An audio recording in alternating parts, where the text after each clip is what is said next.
Hey, everybody. Listen, welcome in the building. I got this fly flying around that I'm trying to stop, but it's going to try to be part of a trending topics tonight, but I'm going to try to stop it. But listen, everybody, hit that like button. We appreciate you as you come in the building. Hit the like button. It is Trending Topics Wednesday, and we got stuff to talk about, and the title is called Sad Times. Sad Times. We're in sad times. We really, really are. So on the docket tonight, there's this firefighter. There was this group of teens in a horrific accident. Lives were lost. I think out of the 4 teenagers in the car, only one survived. One survived. He survived. I think he said his birthday had just passed, so he had a good amount of money in his wallet, like $600. He said he had gift cards, his debit cards, and the firefighter came over to him and was like, I need to see some ID. So they know who they're dealing with, who this victim is. So he took his wallet. He gave him his wallet. He took his wallet. He shows the ID to the cops. And then the firefighter slips the wallet in his pocket.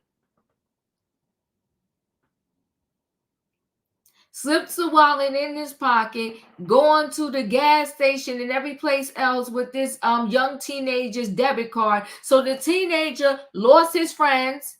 His friends died. Lost his friends. Now he don't have his wallet. He go on the computer to see if anything's going on with his debit card, and he see 3 charges. Calls the police. Police investigates.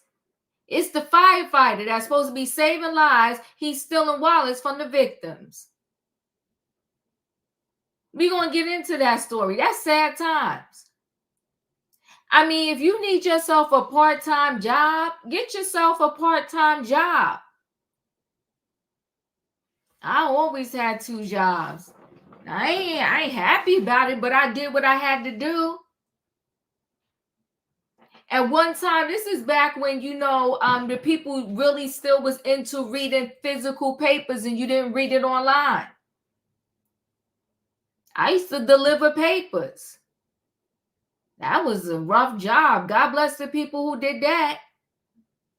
Because you know what? Believe it or not, the Sunday paper, before you could deliver them, you had to put the paper together. I promise you that. You had to put the paper together.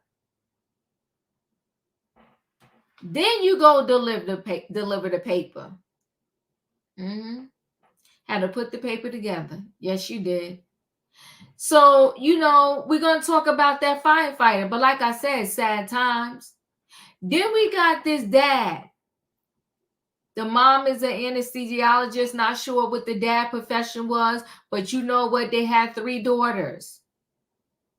He come home one day, the 2-year-old fell asleep, because the kids are good for falling asleep.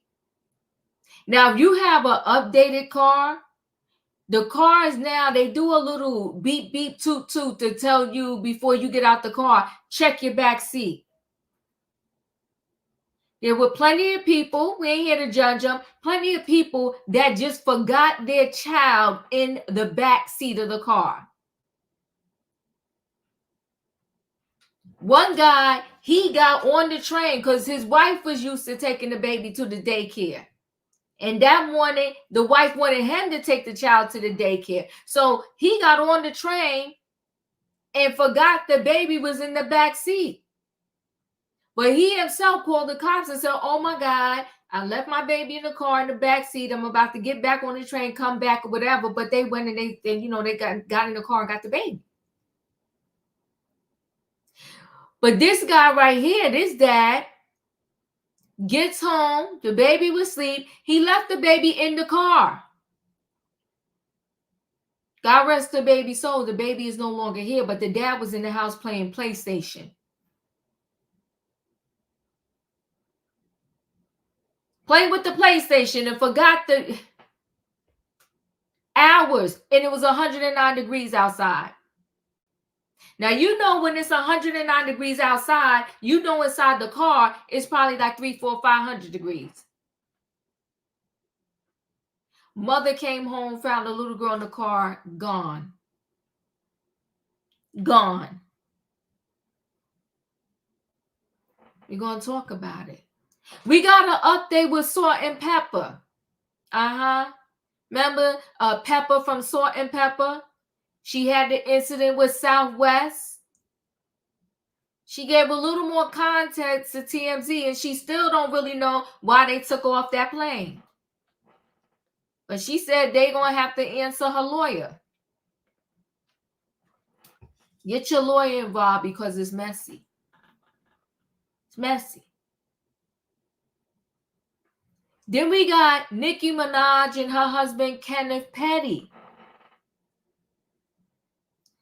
So her husband was accused of arming somebody when he was a teenager.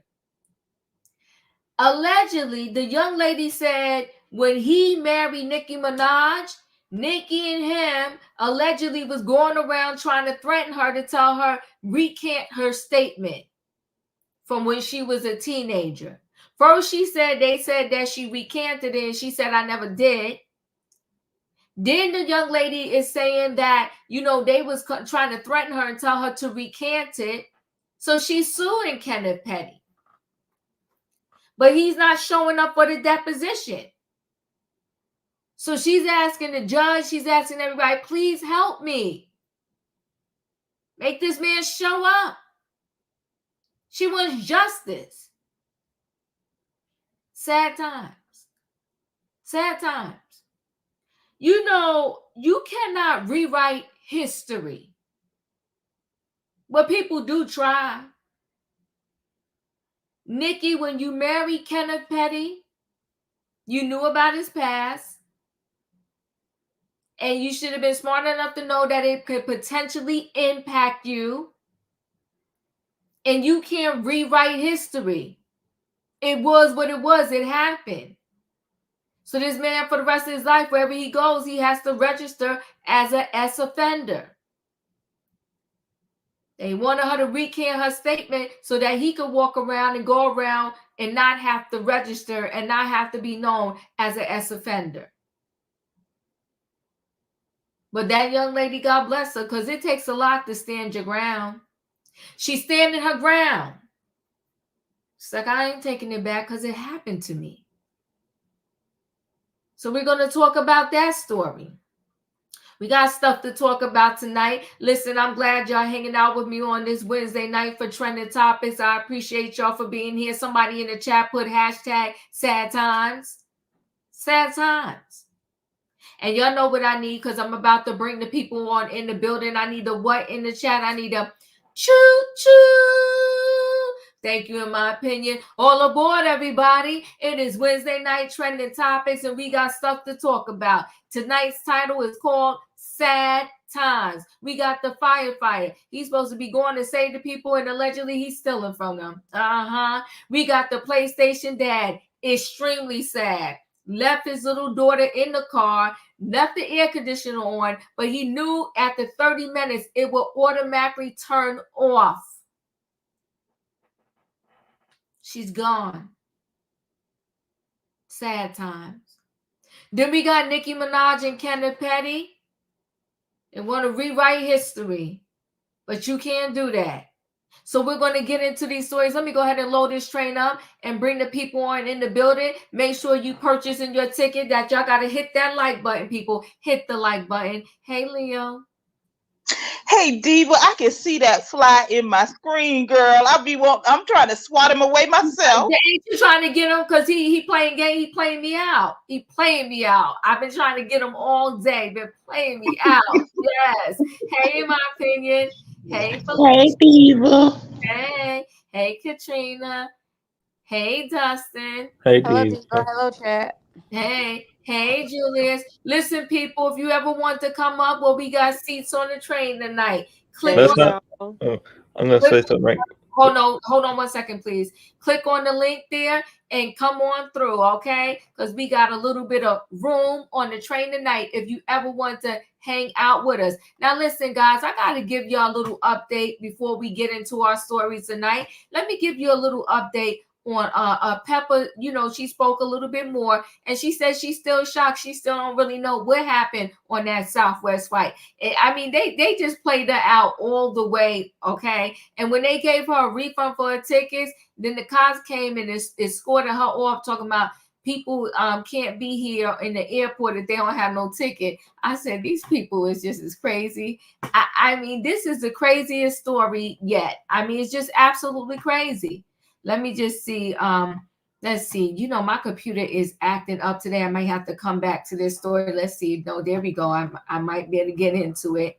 Let's see when it stops spinning. And this is just an update. If y'all was here last night, we did, you know, Pepper from the group, the rap group, Salt and Pepper. I was saying Frontier, but I corrected it later on. It was Southwest, okay? So she said Southwest called the cops on her, but I did nothing wrong. Okay, hold on. It's here. Let's listen. Kind of describe, you're staking out two seats. You're in one and you say, this is mine too. And then this guy comes up. Explain this to us from that point where the guy comes up and then the flight attendant comes up. Kind of give us the blow by blow. I got on the plane and then I had my brace with me, but I didn't have it on at that particular moment. I took it out my bag to put it on. I was stretching my leg. And then, you know, the flight attendant came and he was trying to give my seat away. And I was like, oh no, this seat is taken. I have the seat as well. And he was like, no, you don't. We're going to give the seat away. And I said, no, you're not, because I've always done this. And I have this, you know, I've always purchased two seats if I need it for my leg to have extra leg room because of my injury to my knee. He came back on the plane, the flight attendant, and said, okay, sorry, you're wrong. You can have a seat. My apology. And I just said, thank you. I sat back down and then I was sitting there. And then next thing I know, a man mind you, this plane is completely booked. It's 143 seats. The only seat was vacant was the one next to me. And this man comes on the plane. They allow this man to come on the plane, put me in a position and says, hey, I have a funeral to go to. Can I have your seat? And I was like, oh my God, this is what happened to me because I actually really need this seat. I got up and I said to the gentleman, I said, are you going to a funeral? I just need you to swear to me and tell me the truth. Are you going to a funeral? Look me in your eyes. He couldn't do it. He actually, his lip was quivering like he wanted to say something, but he wouldn't say, I'm telling the truth. So I said, well, I'm not giving you my seat then and be uncomfortable if you're lying. Next thing I know, they got back on the plane. The flight attendant said, get your things, you're getting off. And I said, wait, what? What happened? Was there some argument or something that happened? Because it's weird that they would just come up and say, not only are you going to give him that seat, but you're getting off the plane. That's what I'm saying. I even was giving him the seat and everything. And why is he even on the plane when the plane is totally booked at this point, except for my seat? And when I got off the plane, sadly, they had 3 police officers waiting for me. And I was like, what? Really? Yes, they have. And I turned around and I said, this is for me? And I was like, wow. And so they was waiting for me to they escorted me out the airport. Ciao. Was that not crazy? You dream, you plan, you work. Let me pause that. Is that not crazy? Like you got the cops waiting for her. She said later on in that article, I just wanted to do a little update. She did say later on in that article that she what'd you call it? She is, looking into her options to sue. So that was just a little update. That Southwest, they were messy. They were real messy with her. But our first story for tonight, and I'm going to get right into it. In St. Louis, there was these teens that were in a very sad, unfortunate accident. Car flipped over. All the teens except one lost their life. And the one that did not lose his life, the firefighter, stole from him. So let me go ahead and share a screen. Let's see. Let's first hear. We're first going to hear from the young one that said the firefighter stole his, his wallet.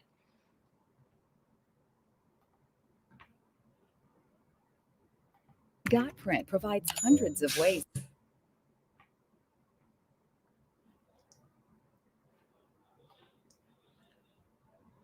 A teenager who survived a crash that killed 4 of his closest friends says a St. Louis firefighter called to the scene, stole his wallet. Thank you for being with us. I'm Ann Allred. And I'm Kelly Jackson in for Mike Bush. The crash happened in February at the intersection of South Grand and Forest Park Avenue. Christine Byers sat down today with one of the survivors. Christine.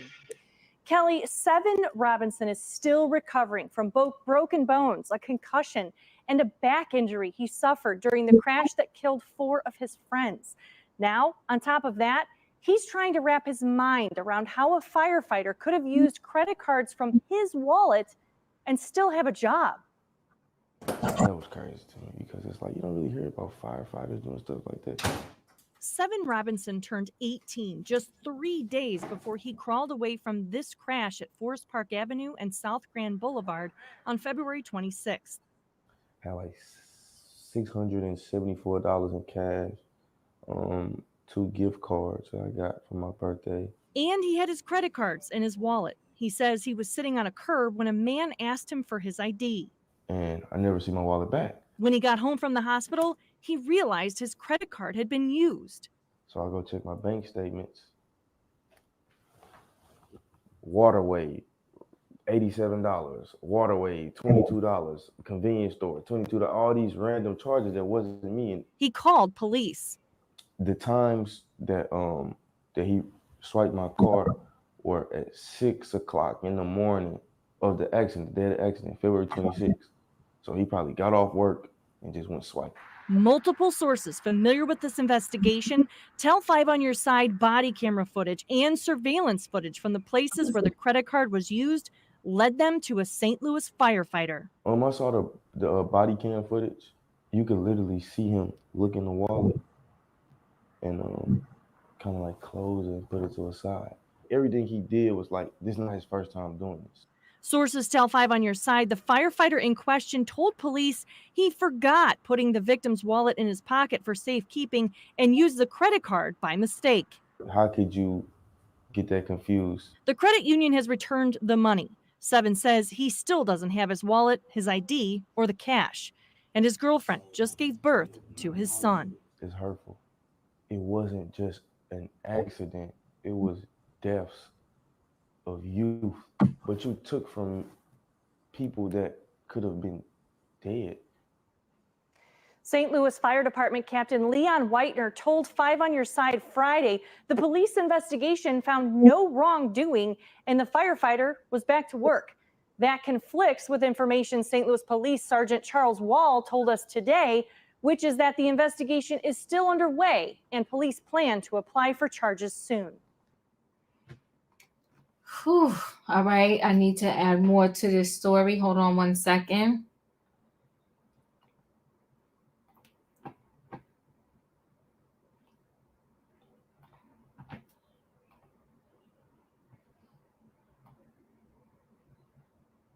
So firefighter admits stealing credit card from crash victim to buy gas, car wash, and other items, okay? So prosecutors in Missouri want a firefighter to spend up to 5 years in prison after he admitted to stealing a crash victim's credit card so he could buy items such as gas and a car wash. Arnold Britt, 41, pleaded guilty on Tuesday to receiving stolen property and fraudulent use of a credit/debit device. According to the St. Louis County Prosecuting Attorney's Office, spokesman Chris King said in an email to Law and Crime that prosecutors are recommending 5 years for the stolen property charge and 1 year for fraud charge. The sentences will run concurrently. A sentencing date is scheduled for September the 6th. Britt was once held as a shining example by the St. Louis Fire Department after the former University of Missouri wide receiver turned in his football uniform for bunker gear. But all changed in February 2023 when Britt stole a credit card from a surviving victim while responding to a quadruple fatal crash near St. Louis University. A vehicle fell off an overpass and landed upside down. According to the news, the victim, 18-year-old Seven Robinson, told police his wallet was missing and he thought a cop took it. He said the wallet contained about $700 in cash because he was out celebrating his birthday. Body camera footage showed Britt take Robinson's wallet to get his ID, but instead of giving the wallet back to Robinson, Brick put it in his jacket. Brick then brought some gas, a car wash, and a few items at a convenience store, totaling about $120, prosecutors said in an indictment. Britt told detectives he thought he was using his wife's credit card and alerted his supervisors after realizing his mistake. It's hurtful, Robinson said in an interview with the news, adding that he had never received the $700 in cash back. It wasn't just an accident. It was the depths of use. An attorney for Brick did not immediately return a call requesting comment from Law and Crime. The St. Louis Post-Dispatch reports Brick is no longer at the with the St. Louis Fire Department. Whew. Leo, your thoughts? Ain't this sad? Ain't this sad? And just like that young man said, he's done this before. He could not resist that $700 in that cash in that wallet, and he said, "I'm gonna get him again. I'm gonna do it. I'm gonna do it again." And I'm so glad this young man was persistent. This happened in February of 2023. It's been almost a year and a half before he was able to see justice. I hate that he didn't get his $700 back, but I totally believe it. Just like they still in the hospital, they still at the hotel. The people that you think are supposed to be there to look out and to serve, even protect, will still steal your money. We was just on the train not too long ago. I think it was on your show, or maybe it was an article you did where a gentleman got in a car accident and he seen the police officer take his wallet out the car door. Yep. Yeah. See, that's how come I believe every word this young man said, and I hope they throw the book at this man. And I also think about the way his fire chief readily went and protected him and said, "Well, we found him to have done no wrongdoing, and he still had a job." Hey, that's something. That's messy, but that kind of goes to show you, like the young man said, this wasn't his first rodeo. That's right. He been doing it. He couldn't even resist that $700 in cash. People lost their life, and you out there stealing. That part. and you about to do almost 5 years. You could get up to 5 years for $120. And even if you had this $700 under $1,000, you got to be dumb, stupid, or both. Like, come on. It just don't make no sense. Thank you, Leo. In my opinion, you're up. This man is disgusting. To know that you there to save a life, and instead you reaching out your hand to steal from him. That's disgusting. It's appalling to know that we have people in this time that will reach out their hand to steal from you. I just think it's sad because it's not called for. And I think it's sad that this job was taken up for him. And even to the point where the police had to say, "No, we're not through. We're going to investigate this and we're going to prosecute it." I give applause to them because they didn't let it go. They didn't let it go. I appreciate you, in my opinion. Dustin, you're up.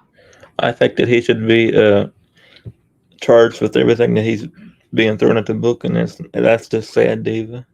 Everything that I've been going through lately myself, and if anybody would ever do that to me, I want them to get thrown to the book as well.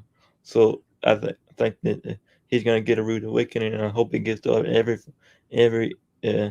every 5 years he deserves, and he deserves everything he gets. So hope you get your justice. Sorry I had to go through that, Diva. Yeah, thank you so much, Dustin. I appreciate you. Katrina, you're up.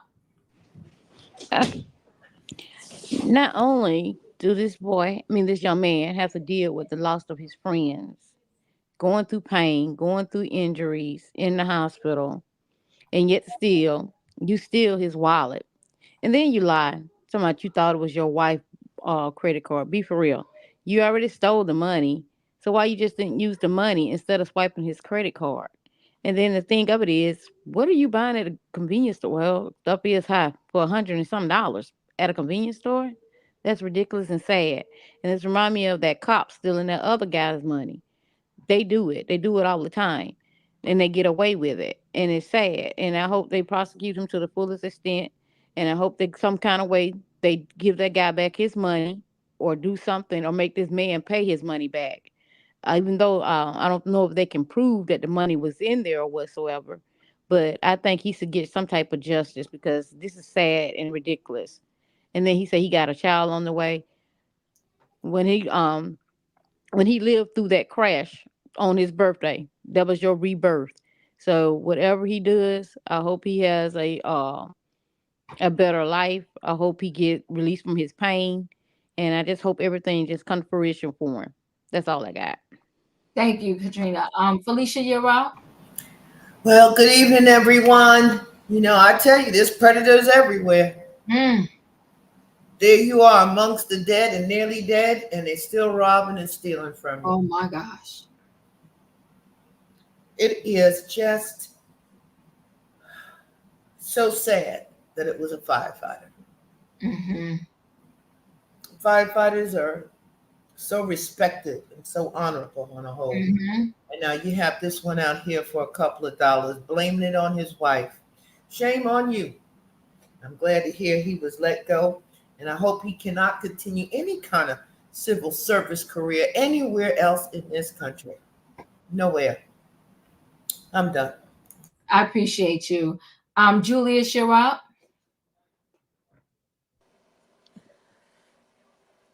Hey, everybody. I hope this person has his firefighting license revoked. And I do hope he gets thrown in jail because what he did was wrong. He took advantage of this young man and he deserves jail time. I don't care. That's it. That's all. I appreciate you, Julius. Yeah, it's very sad to see that a firefighter actually did this. And like you said, Felicia, you amongst the dead and have dead, and the best you got is to think about stealing something. And then you know what, like someone else said too, why not just use the cash? That's just pure greed. And I think a lot of times when these people, when they steal your cards, they see how much goes through. They test it out. You know what I mean? Like they buy something small, you know, let me buy this $20 thing. Oh, it went through. Let me use it again for 20 more. Oh, it went through. That's when he used it again for $80 more. And probably if this young boy did not stop it by calling and saying the police and saying, hey, my card was stolen, he probably would have wiped that kid's whatever money he had in there. He probably would have wiped it all out. I think because the kid realized it, that's what blocked it all. Whew, very sad. We're going to go ahead and roll right into the next story. And this is really sad. This is the dad who left the child in the hot car with playing the PlayStation. So an Arizona dad distracted by PlayStation while daughter 2 died in hot car as mom text reveal alarming pattern. So he had a pattern of doing this. How many times have I told you is one of the text messages that the mom wrote. An Arizona dad charged with murder for leaving his 2-year-old daughter in sweltering car was too busy playing games on PlayStation for more than 3 hours while the toddler died, news reports state. Christopher, a 37-year-old father of 3, claimed he only left little Parker sleeping inside his 2023 Acura MDX for 30 minutes after returning home from shopping because he didn't want to wake her. But newly released court records show he fiddled with video games for more than 3 hours, and to his horrified doctor wife came home and found the girl dead inside his car. What a shame. I told you to stop leaving them in the car, Erica, an anesthesiologist scolded her husband in text messages after the July 9th tragedy, the outlet reported. How many times have I told you? This is him. Babe, I'm sorry, the accused killer allegedly responded. Babe, our family. How could I do this? I killed our baby. This can't be real. Erica called Parker perfect during their heartbreaking exchange. Christopher told police he arrived at their home in Tucson suburb of Marina around 2:30 p.m. and parked the car outside because the garage was clogged with exercise equipment. He said he forgot the girl was still in the car seat before his wife came home at 4 p.m. and made the horrific discovery. But surveillance footage revealed by police shows that he arrived outside the house shortly after 12:30 p.m., leaving parking the car under 109-degree weather for more than 3 hours. According to a complaint filed in the case, Christopher got distracted playing his game and putting his food away. While the couple's other 2 children told cops their dad regularly left all 3 siblings alone in the car while he was in the house. The distracted dad told police he left the air conditioner on in the car for Parker, but conceded that he knew it would shut off automatically after 30 minutes, the report said. In court Friday, Christopher was charged with murder and child endangerment. His wife pleaded with the judge to release him pending trial, calling the fatal flub a big mistake. I'm just asking if you can allow him to come home to us so that we can all start the grieving process, so he can bury our daughter with us this coming week, and that we can go through this whole process together as a family, she told the judge. This was a big mistake. Doesn't represent him, Erica, his wife said. I just want the girls to see their father, that I don't have to tell them tonight that they going to have to endure another loss. The judge set bail at $25,000 bond, despite a request from prosecutors for a $1 million bond. Very sad. This is crazy. Leo, you're up. And maybe my sympathy is maybe my sympathy card is lacking tonight. I feel no sympathy for this man. I absolutely don't. I don't. We all know, who pay attention to the news, that it's over 100 degrees in Arizona every single day. Every single day.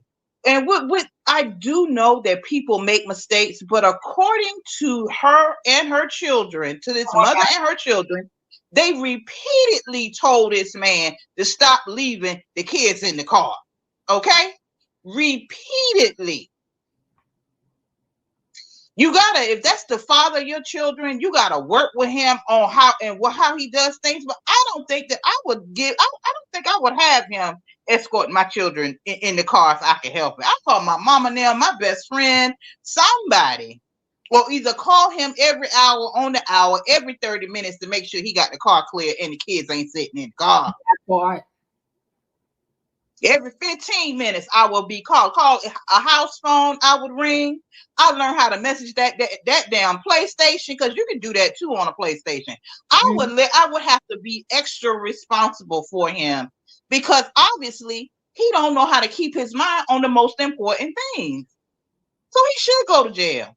And is it going to be really hard on this family for them to not only lose their sibling and this mother to lose her child and this father to lose his child at his own hand? But it's going to be hard for this family when he go to jail, because his butt do need to go to jail. He does. He does. It's just reckless, and it was a reoccurring situation, and it was messy. Let me just I got a 36-second video to show regarding this thing. Let me just show this real quick. Father is arrested after his 2-year-old daughter dies in a hot car in southern Arizona. 37-year-old Christopher Schultes told Marana police he left the young girl inside the vehicle when it was still running with the AC on. He said the girl was sleeping, he didn't want to wake her, and he went inside to take a nap. It was only when the toddler's mom came home about 3 hours later that the child was found in the car, and by that time, the vehicle's engine and the AC, they were not on. Despite life-saving measures, the young girl died. Schultes has been charged with second-degree murder and child abuse. So now you saying you went in to take a nap. So why would you leave her in the car? Y'all could have took a nap together. He's just disgusting. He's disgusting. In my opinion, you're up. I don't have sympathy for him or the mama. Okay, what mama sit here leave your kid with somebody that you know constantly leaves the kids in the car. You wouldn't have no rights to my kids. I'm sorry, you just wouldn't. I have to look out for my kids' safety first. That man wouldn't be nowhere near my kids. I think it's sad, and I think the mama should go to jail too. Yes, because she neglected her kids when she knew this man was irresponsible. She shouldn't have left her kids with him. I am so disgusted by these people leaving people in the car. Here in Alabama, we've been hitting over 100. So I know Arizona is the desert. It's going to hit over 100. That's just sad and disgusting. I appreciate you. 1 second, Dustin. I just want to show something else real quick, and then I'm going to come to you. Oh, my God. Very sad. Well, tonight, the father of a 2-year-old girl who died after being left in a car during a hot day appeared in court. 37-year-old Christopher Schultes is facing second-degree murder and abuse charges, child abuse charges. Tonight, no bond was issued, and he was released from jail. His wife spoke to the judge. Take a listen.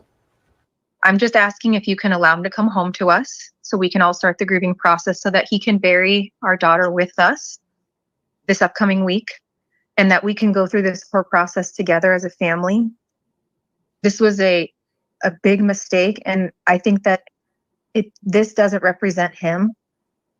And I just want the girls to see their father so that I don't have to tell them tonight that they're going to endure another loss. Now, the judge did rule that he cannot have any unsupervised contact with minors. And the 2-year-old girl died Tuesday, if you remember, after being left inside that father's car, the SUV. Miranda police say that he allegedly left his daughter asleep in the car with the AC running while he went inside the house for 3 hours. The mother of the child later arrived at the home and found the girl unresponsive inside the car with no AC. The car was basically no longer running. In the meantime, Schultes will be back in court on August 1st at 1:30 p.m. Dustin, I just want to say that this whole situation is very sad, David, and I think he deserves to be in prison, in jail, and he shouldn't be allowed to get out of jail because that is downright not that is not acceptable for me, David. I don't even like to be out in the hot heat. I have to have an air conditioner, David. So when you have somebody in a car like that, and you leave your own kid sitting in the car without no air conditioner, I'm sorry, David. That is not acceptable for me. No, thank you. He should be still in the jail, and he should be in the prison by now. I appreciate you. Thank you, Dustin. Katrina, you're up.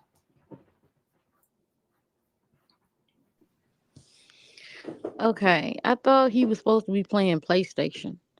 So he went in there to go take a nap. Is he taking the medicine his wife's supposed to be giving people to put him to sleep? Because how in the world would you forget that you left your child in the car, but you left the car running? And then you say you finna go in there and go to sleep. That's crazy. And what about the other people? I know she's saying she wants him to be free to bury her child or whatsoever, but your child is not here because of him. So I wouldn't even want to see him, especially knowing what irresponsible person that he is. Not only did he not leave that child in the car, he leave the other kids in the car.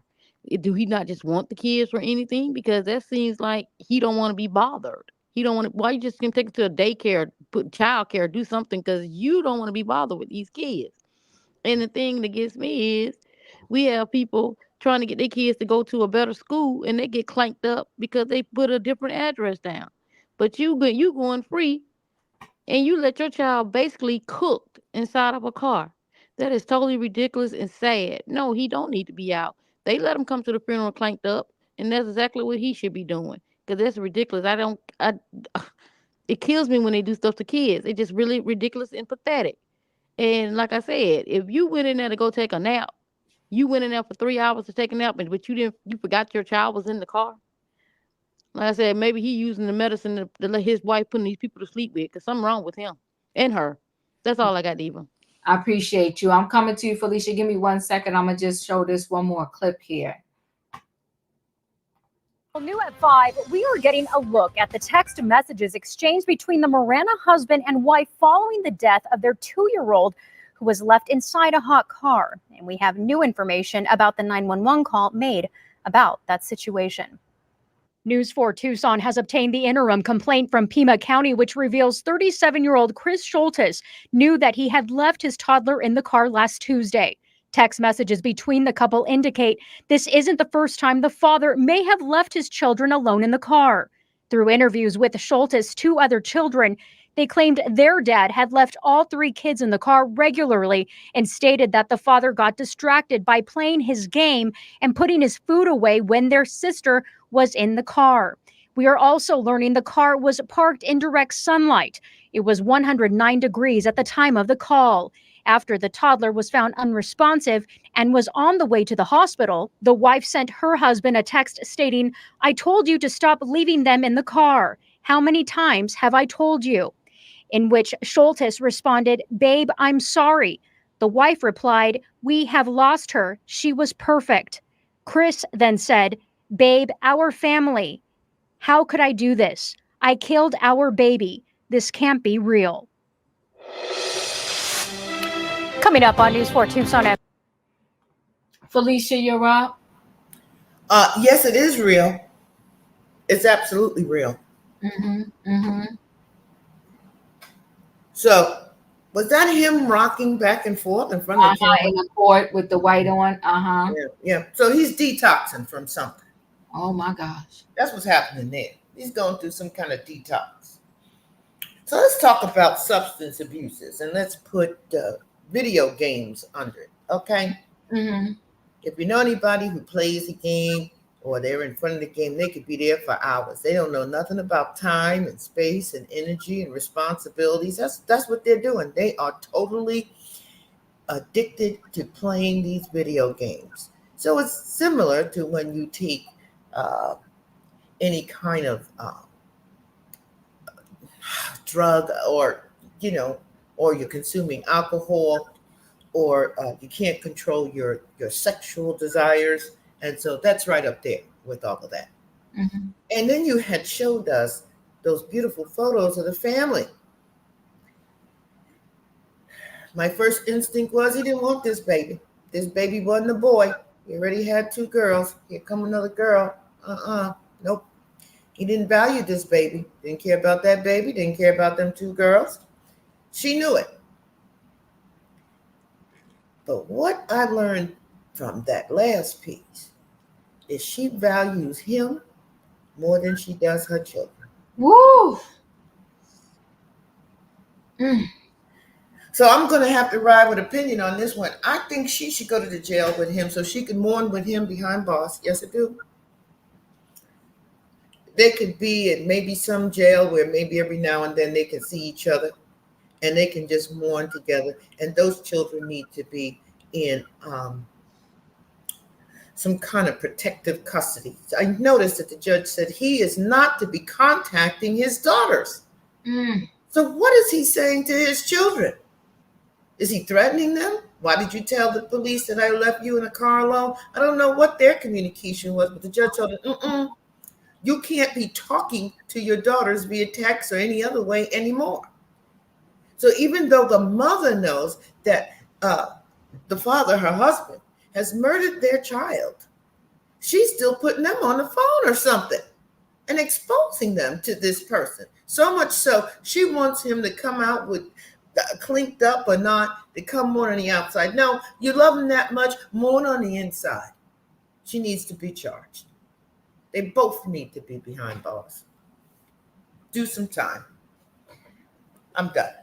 I appreciate you. A baby girl, Parker, rest in peace. Julius, you're up. CPS, DCF, where y'all at? This is probable cause to remove the older 2 children. By the mother's own admission, and I quote, "How many times have I told you?" Justin Just them words alone. If I was DCF or CPS, I would be going to the judge, Your Honor, these two older children need to be removed pronto. And that heifer needs to be locked up. Because what you're doing is you're aiding and abetting. I know I just jumbled up the words, but I know the point that I'm trying to make. Mm. And you're enabling him. Asking him to be released on bond so y'all can start the grieving process. Oh, the horror. Think about what that 2-year-old baby went through. This man gave 0 F's about that baby. So not only should he be clinked up, so should she. Because you're enabling him, lady.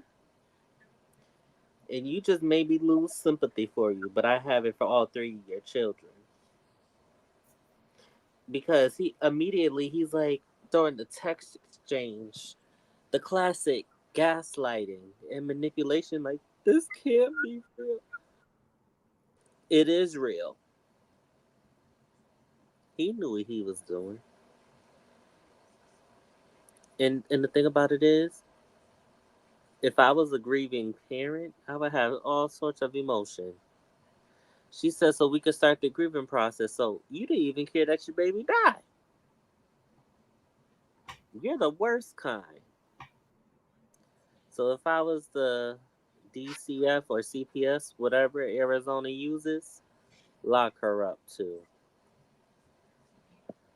Thanks, Julius. E, you're up.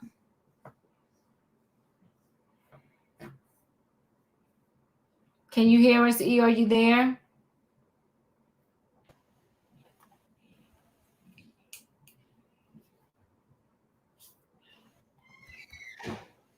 If you talk, okay, I Something is wrong. Okay. Sorry. I don't know what it is with the StreamYard. The train tried to pull off without me. Hello, good evening.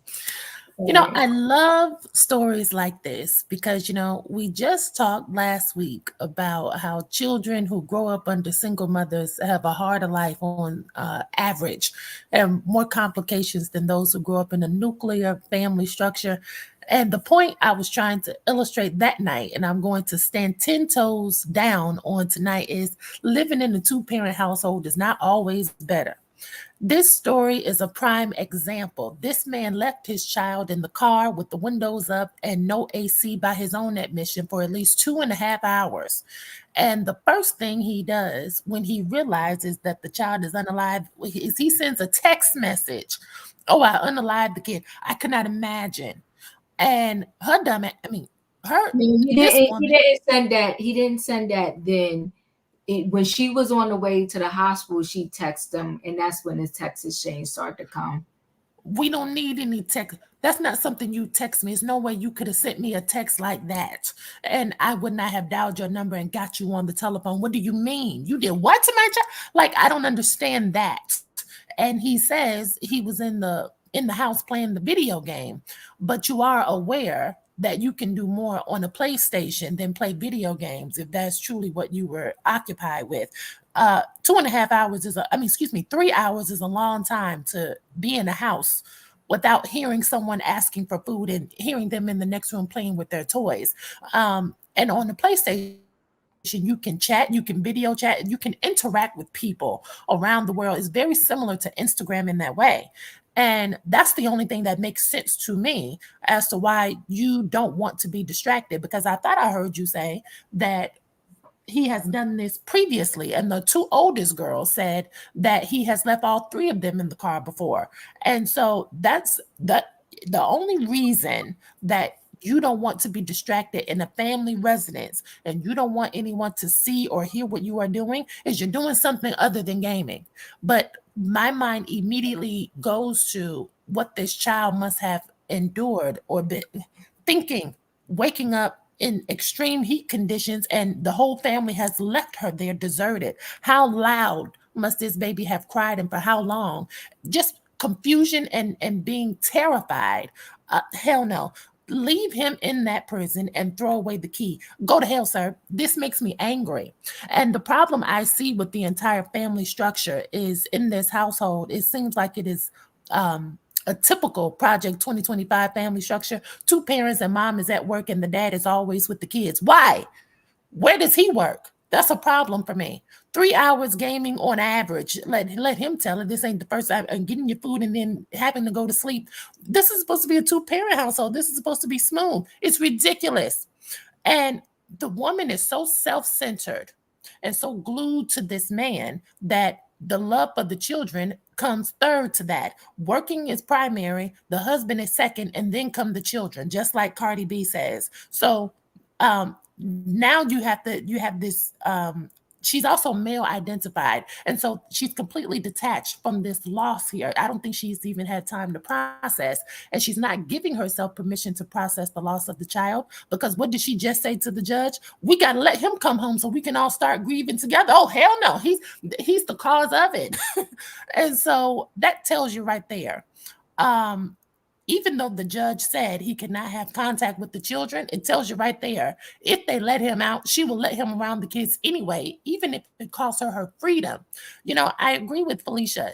He is not around the kids, or not, he's not allowed around the kids, rather, because something happened. Why is it? Well, let me clarify some things. What the judge said is when he comes out, he cannot be around the kids unsupervised, right? That's what the judge said, without supervision?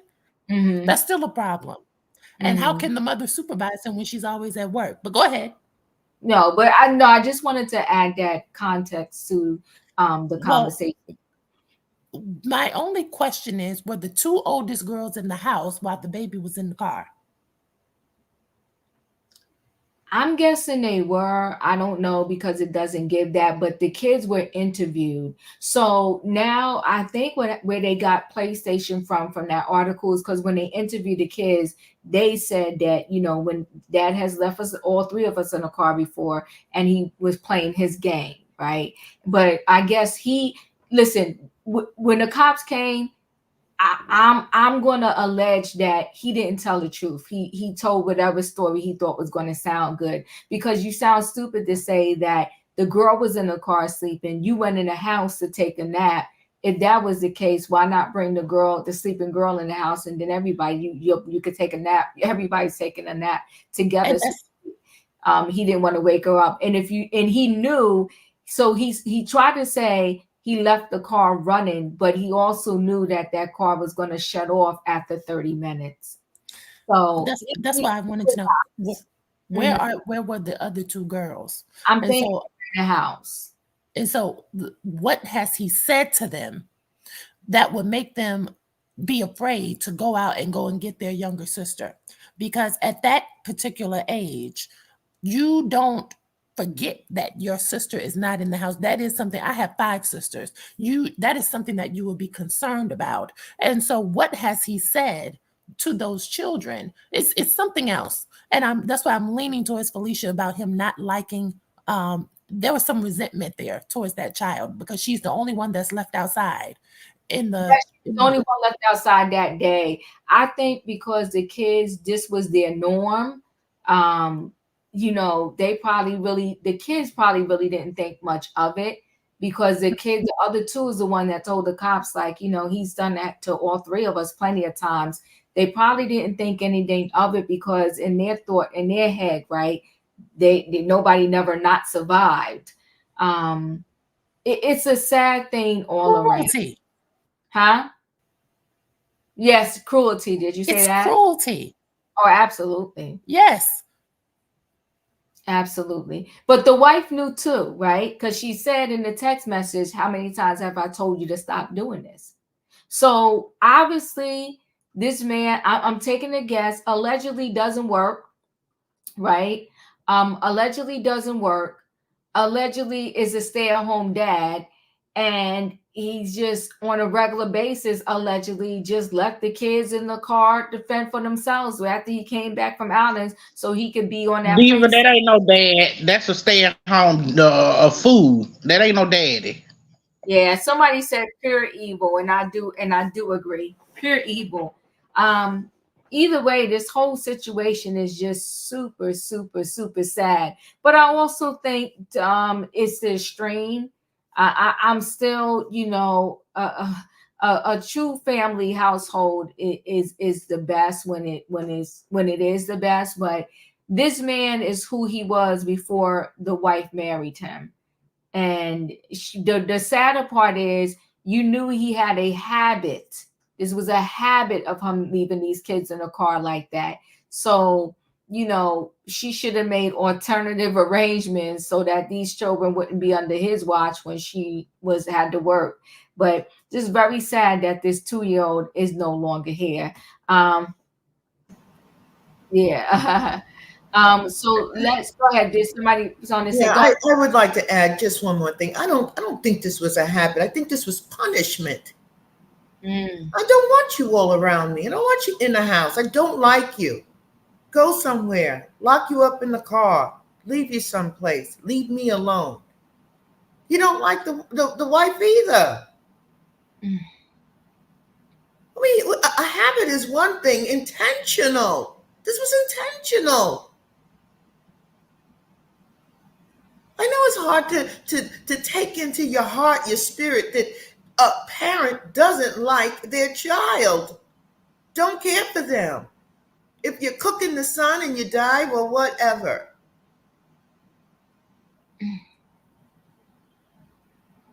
It's not a habit. This was with intent to do harm.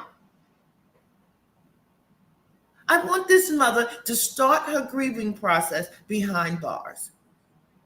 Ooh, I hear you.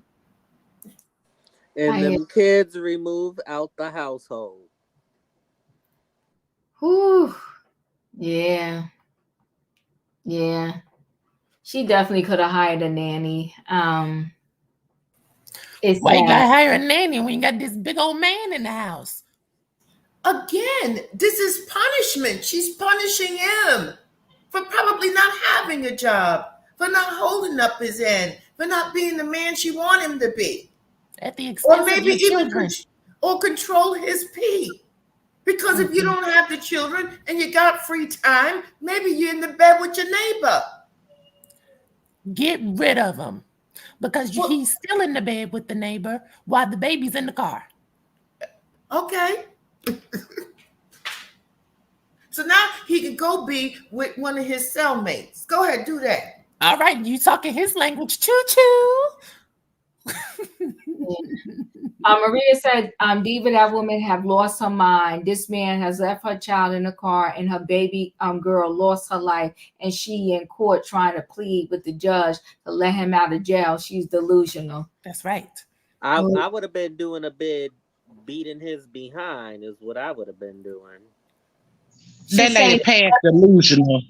Yeah, that's insanity. That's insanity to do the same thing and expect a different result. That's insanity. And it's stupid of her to sit there in the court and say, Judge, let my husband out. I know he killed my baby, but let him out so we can grieve together. Boy, y'all both go into jail and y'all can grieve together there. Yeah. Ooh. I'm speechless, actually. Speechless, because out of her own mouth, she said that this man has done this before. And now you're saying it was a big mistake. No, a mistake, you did it once. She's done it before. And you know that he has done it before. And then y'all live in a state that is uber hot. And then he parked in the sunshine. I'm just wondering how many people she put to sleep and they ain't wake back up. If she that irresponsible, you can't be putting me to sleep. I'm good. Whew. All right, guys, I'm gonna go ahead and roll into this last story. Yeah, he done it several times. That's what's extremely sad. I'm gonna go ahead and roll into this last story. It's starting to storm by my house. I hope I don't lose y'all. I don't know if y'all can hear the rain beating against my window. So Nicki Minaj's husband accused of blowing off deposition as accuser pleads for help in court battle. The woman suing Nicki Minaj's husband, Kenneth Petty, accused him of refusing to appear for a deposition as part of their never-ending court battle. In Touch can exclusively state. According to the court documents obtained by In Touch, Jennifer Hogg, the victim involved in a criminal case brought against Kenneth 46 that led to him being convicted of attempted R in 1995, asked the judge presiding over her civil lawsuit to step in. In 2021, Jennifer brought a lawsuit against Nicki 41 and Kenneth for intentional infliction of emotional distress, harassment, and witness intimidation. Jennifer brought additional claims against Kenneth over the 1994 incident that led to his 1995 conviction. She accused the two of trying to convince her to recant her allegations about Kenneth. Kenneth served 4 years in prison after being convicted of first degree attempted R. TMZ reported that court documents showed that Kenneth was accused of using a sharp object to try to force Jennifer to have intercourse with him. After being released, Kenneth was convicted of first-degree manslaughter, according to TMZ. The outlet said he served 7 years and was released in 2013. Nicki and Kenneth sparked dating rumors when they started hanging out in 2018. After his criminal history went viral, Nicki wrote on social media he was 15, she was 16, in a relationship, but go AWF internet. Y'all can't run my life. Y'all can't even run your own life. Thank you, boo. Despite the backlash over the relationship, Nicki wed Kenneth in 2019. They welcomed their son a year later. In her lawsuit, Jennifer said after Nicki and Kenneth started dating, the rapper started making public comments that her husband was wrongfully accused and suggested the victim had recanted her story back in the day. Jennifer denied she ever recanted her story. In March 2020, after Kenneth was arrested for failing to register as an S offender when he moved to California with Nicki, Jennifer said Nicki called her. Jennifer claimed Nicki offered to fly her out to Los Angeles and she would help Kenneth out by speaking out in favor him. The accuser said she turned down the offer. Days later, she said her family suffered an onslaught of harassing calls and unsolicited visits. Jennifer said her brother received an offer from an associate of Nicki who offered $500,000 for her to recant her claims. On top of that, she claimed Nicki had lawyers show up to her home, adding pressure to the mix.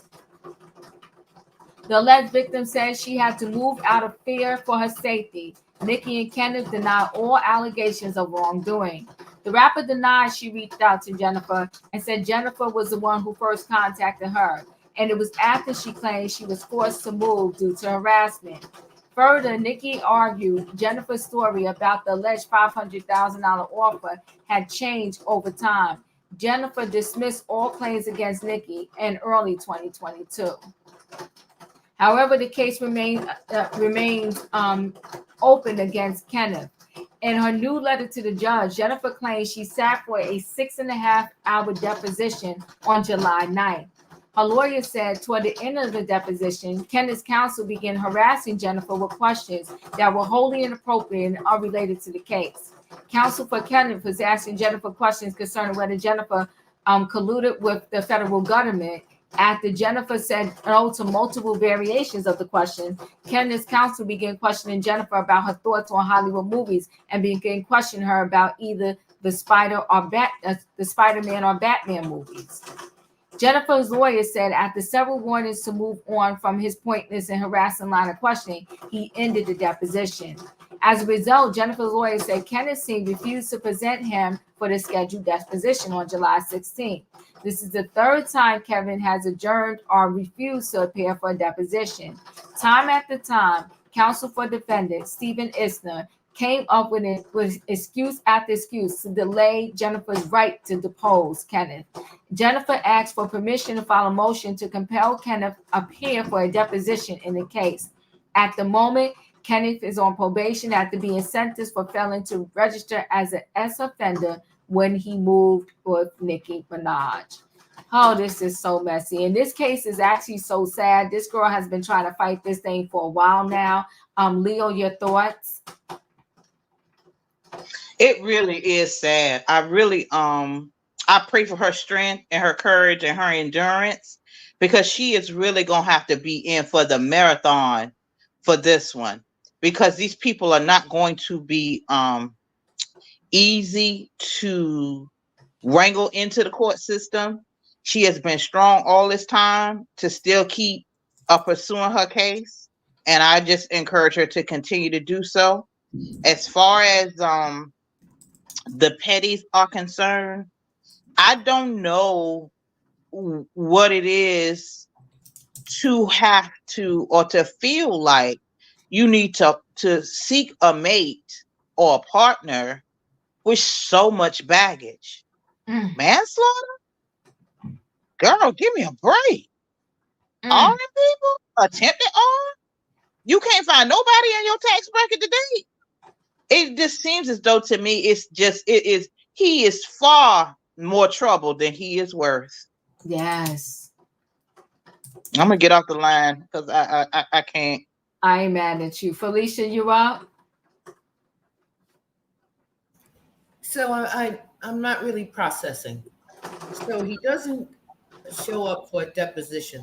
Does that mean that her case can't move forward?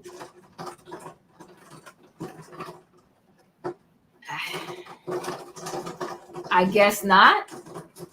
And I'm thinking the only reason why I'm guessing not is because of who he is. But I will say, with the case between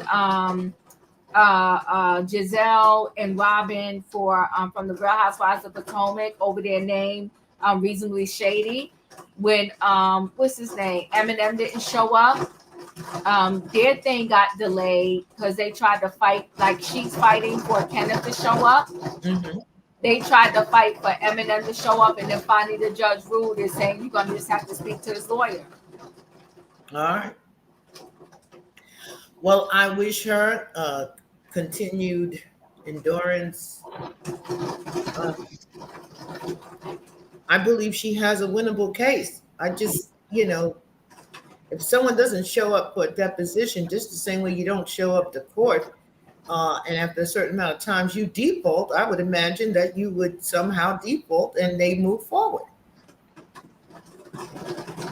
So I don't know. She's got a lot of things she's fighting here, but I wish her well.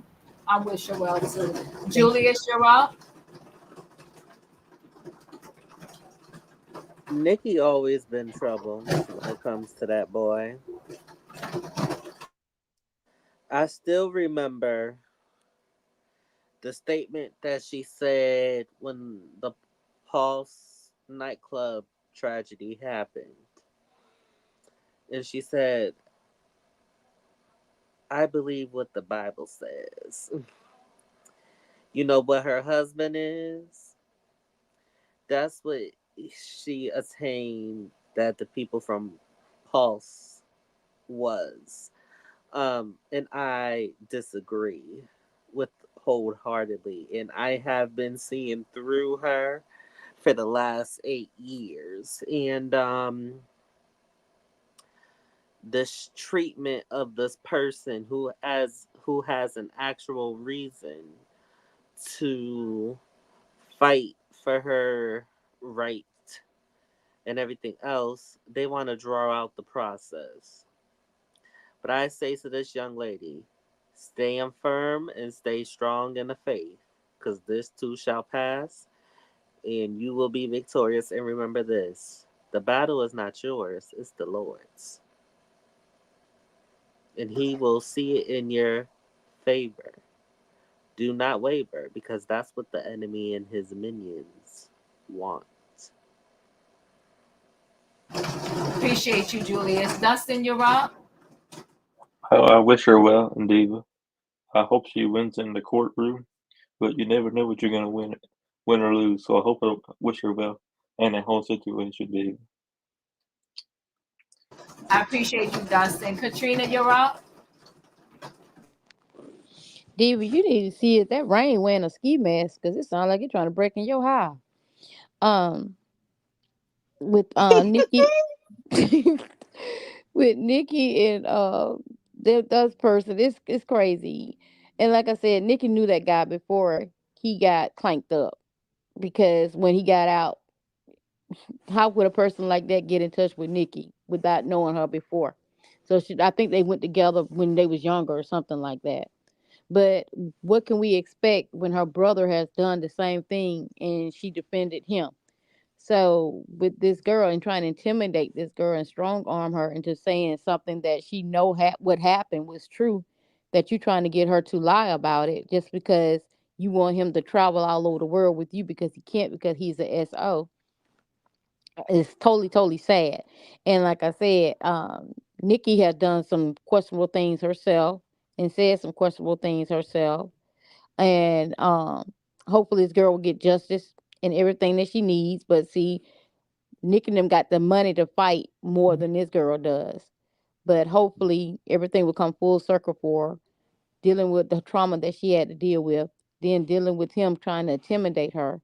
So I just hope that if things will come full circle for her and she can get the justice that she needs. That's all I got. I appreciate you. You're up. All right, so here we go again. Women who will do anything to keep a man in the house. How about that? And why?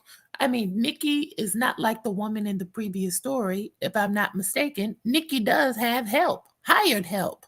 And Nikki is toting this man around the United States and abroad at the expense of her reputation, her son's reputation, and he is costing her money. If it's not Russell Wilson, throw the man out, because I don't see the benefit in raising a son with a man who is prohibited from being around minors. He will not be able to go to any school event, elementary, middle, or high school. The son's friends can't come over. And when the son gets a little girlfriend, the girlfriend can't come over because he can't be around minors. No Disney World, no Six Flags, no Chuck E. Cheese. He's a level 3 offender. And the only kid events the son can attend with the physical presence of his father is an adult only family barbecue. Now, Kenneth and Nikki should both be in jail. I believe this woman. I believe everything that she ever said. And I believe the woman when she said that she and her relatives received surprise and unsolicited visits by the Petty's associates. I believe that. And just that alone is against the law. And I do consider that to be witness tampering. You want to fly her out so that she'll say something good about Kenneth at his. Are you kidding me? After the woman already told you no. She told you no already. It's intimidation. It's harassment. They need to be in jail. And if I remember correctly, she said on somewhere else that she started receiving phone calls from blocked numbers and such. It's unacceptable. And, you know, I hate that whenever Nicki Minaj's name comes up, people want to say, you know, how much she has accomplished in her rap career. To me, all of that goes down the toilet when you are an enemy of women and you make poor decisions and you align yourself with a level 3 offender. I say that the case should move forward. I'm tired of this delay. This has been going on since before the pandemic, if I'm not mistaken. I remember watching it when we were all on lockdown. I'm ready for them to get this over with. Enough with the delays, because it's a slap in the face to the victims to have to see these people going on about posting everything on Instagram, living the life of a king and queen, while you're still suffering and dealing with the ridicule online, awaiting justice, which is years overdue. I appreciate you, E. In my opinion, you're up.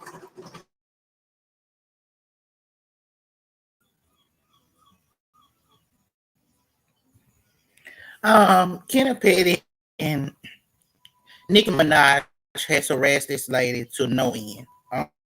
Not only her family. And for that, they should be locked up.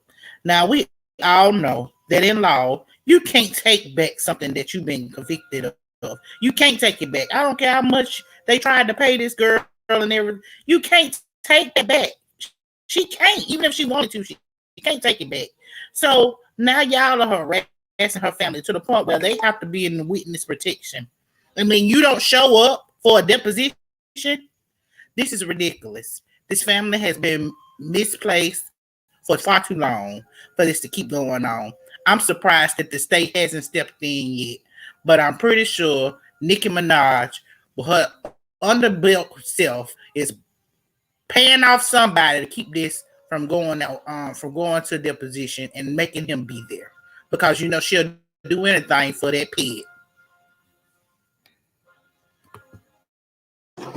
Thank you. In my opinion, yes, the rain is serious over here by me, so I'm gonna roll right into this. I'm not gonna call it a feel-good story, but it goes in line with what happened to Salt Pepper on that Southwest flight. So let's get into this story.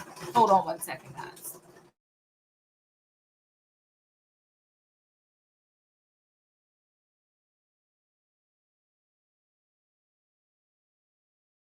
NFL Hall of Famer Terrell Davis, who was handcuffed, removed from a United Airlines flight after he says he tapped a flight attendant's arm to ask for ice.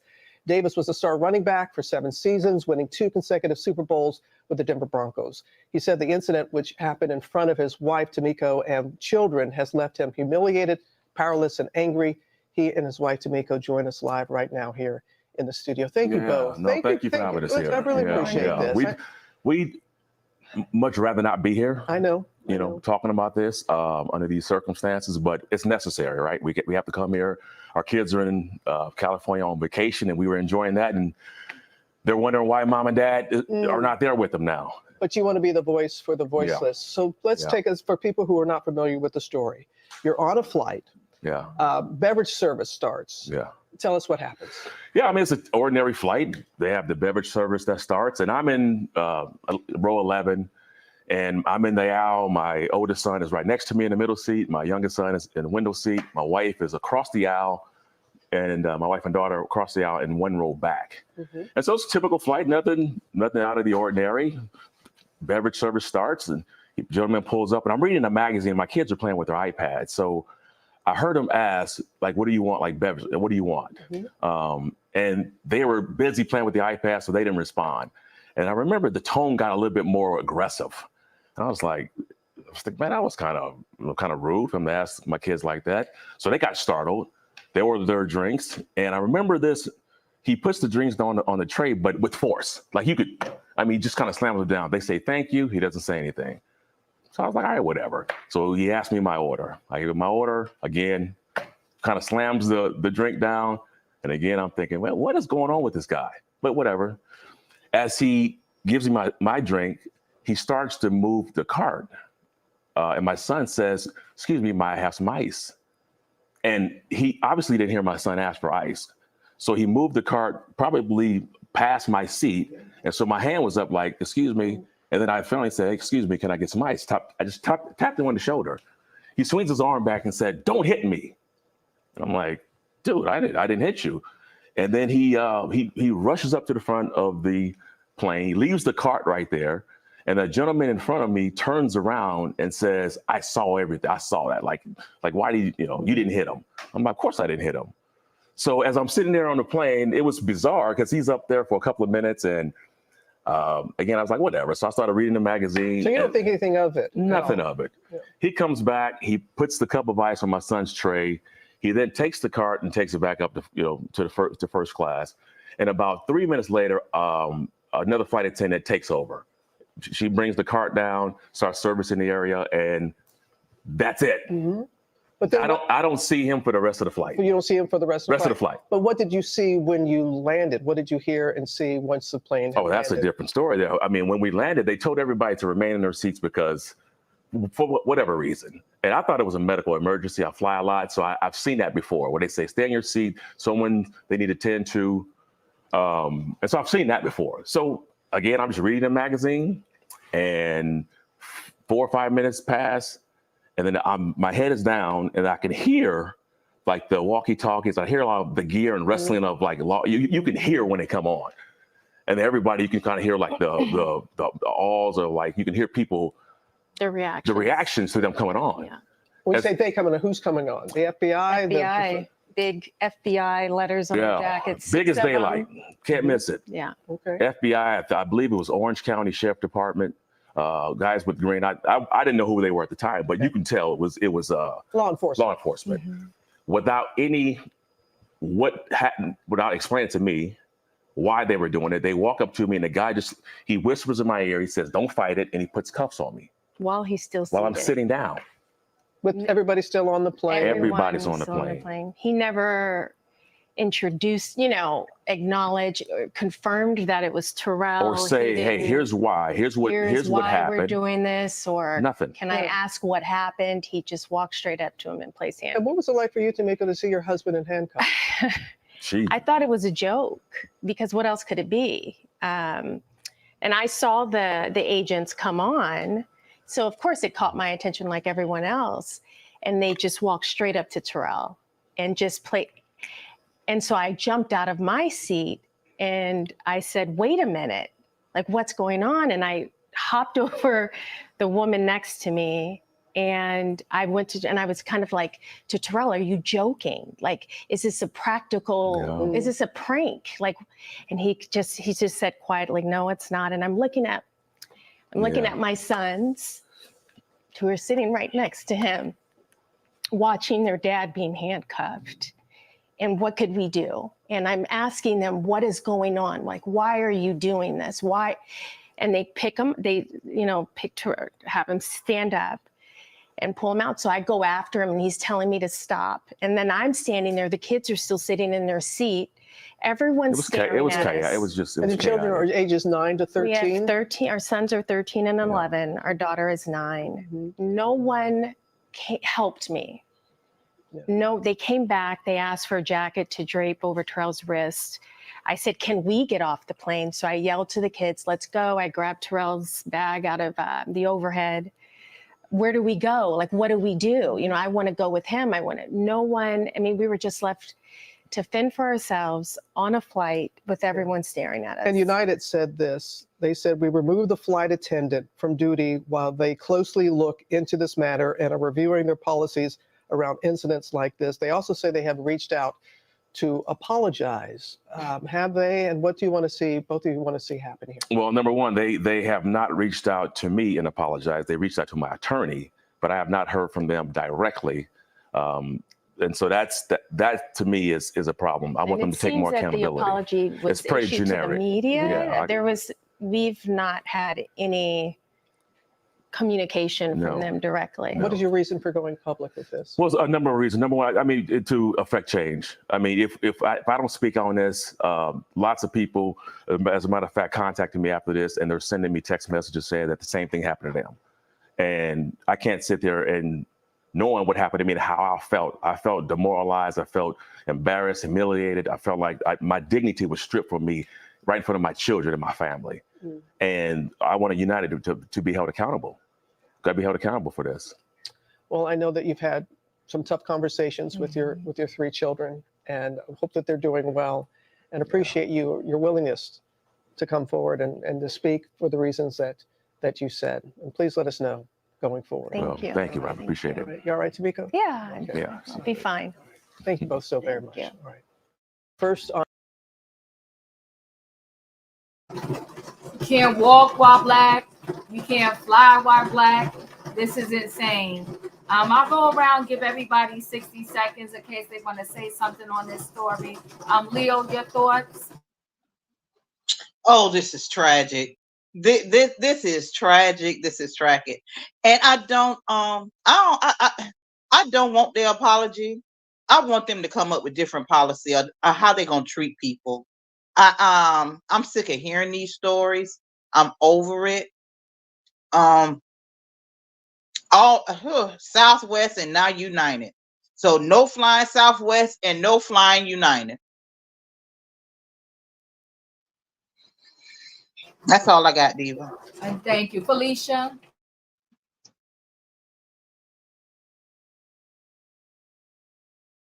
Felicia, you there? All right, we might have lost Felicia. Julius, 60 seconds. I'm hearing more and more of these flight attendant journeys. There was this father with an incident on Delta. Same as Pepper over a seat issue. I seen it on Instagram.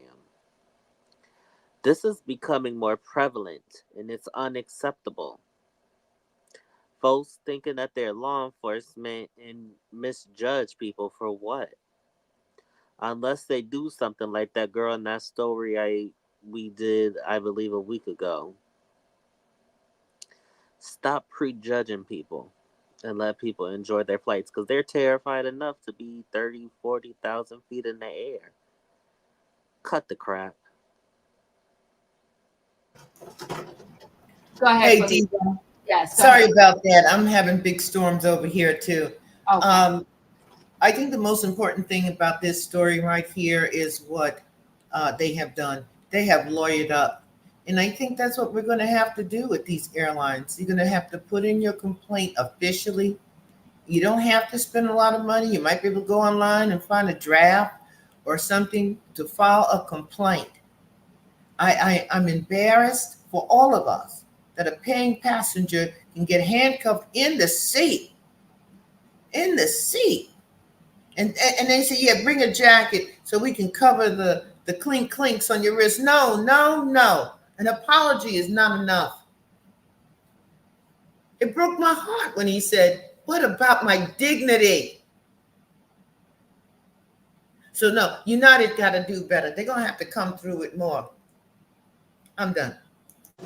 Thank you, Felicia. Dustin, 60 seconds. That's why I will never fly. If I had to go anywhere, I will go someplace another way, Diva, but I will never fly because I am in a wheelchair and they probably treat me the same way they treat some of these other people. And I will never fly. No matter what I have to do, I will never fly in my life. Point blank, period, Diva. And this is just very sad. Thank you, Dustin. Katrina? Just the same story, different people. It's always the same. It's just ridiculous and it's sad that it's just ridiculous and sad. That's all I got on this tonight. It's just crazy. That's all I got, Diva. Thank you, Katrina. In my opinion,